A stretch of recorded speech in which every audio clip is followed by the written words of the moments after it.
அடிக்கடி ஆன்டிபயோட்டிக்ஸ் சாப்பிட்டு அதுக்காக இந்த பேண்டப்ரசால், ராபிப்ரசால் அப்படின்னு போடுற ஆளா நீங்க? உங்களுக்கு தான் இந்த காணொளி.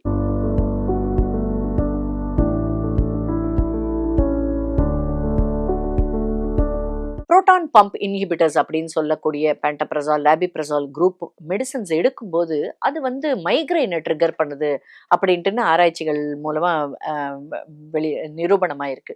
ஸோ நிறைய பேர் வந்து இந்த அசிடிட்டிக்கு ஏதாவது ஒரு இன்ஃபெக்ஷனுக்குன்னு போய் ஆன்டிபயோட்டிக் எடுப்பாங்க. அதுக்கப்புறம் அதனால வந்து அசிடிட்டி வரக்கூடாது அப்படின்றதால ஒரு இது மாதிரி ஒரு ராபிப்ரசால் ஏதாவது பேண்டப்ரசால் போடுவாங்க. கொஞ்ச நாள் கழிச்சு அவங்களுக்கு ரொம்ப தலைவலியா இருக்கும். இந்த தலைவலி எதனால வந்தது அப்படின்ட்டு யூஸ்வலா அந்த கனெக்ஷன் இருக்காது. தலைவலிக்கு ஒரு மாத்திரை போடுவாங்க.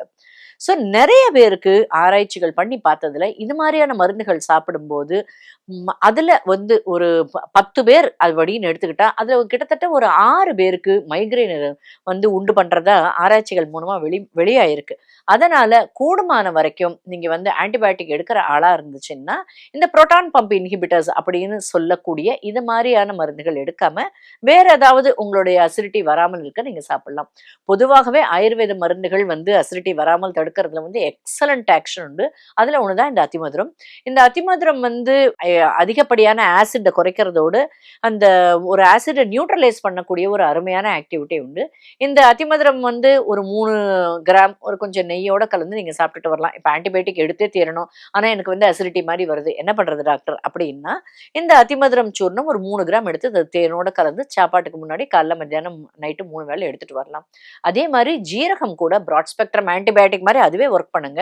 முக்கியமா இந்த ஹெச் பைலோரை அப்படின்னு சொல்லப்படக்கூடிய இந்த உணவு குழாயில ஒரு எரோஷனை ஏற்படுத்தக்கூடிய ஒரு பாக்டீரியாவுக்கு எதிராக இந்த ஜீரகம் வந்து ரொம்ப அருமையாகவே ஒர்க் பண்ணும்.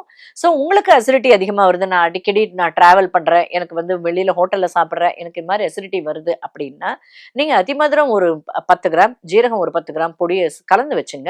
இதை வந்து ஒரு 3 கிராம் வீதம் சாப்பாட்டுக்கு முன்னாடி கொஞ்சம் நெய்யோடு சேர்த்து கலந்து சாப்பிட்டுட்டு வந்தீங்கன்னா அசிடிட்டி ஆர் கேஸ்ட்ரிக் ரிஃப்ளெக்ஸ் இல்லை கேர்டு மாதிரி எந்த வித பிரச்சனையிலேருந்தும் இல்லாமல் உங்களை நீங்களே காப்பாற்றிக்கலாம். போன வாரம் ஒரு பேஷண்ட் வந்திருந்தாங்க, ஒரு மாமியாரும் ஒரு மருமகளும். இல்லை மாமியாரோட கம்ப்ளைண்ட் என்னன்னா, என்னோட மருமகள் எப்போ பாரு வந்து இந்த அலுமினியம் பாத்திரத்திலேயே சமைப்பா, அதனாலேயே நான் முந்தா நேற்று தான் படித்தேங்க, அலுமினியம் பாத்திரம் சமைச்சா வந்து அல்சைமர்ஸ் வருமாட்டுன்னு.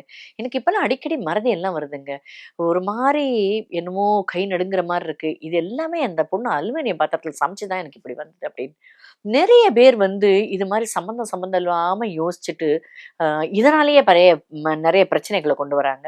அலுமினியம் பாத்திரத்துல சமைக்கிறதுக்கும் அல்சைமர்ஸ்க்கும் பெரிய சம்பந்தமே கிடையாதுங்க.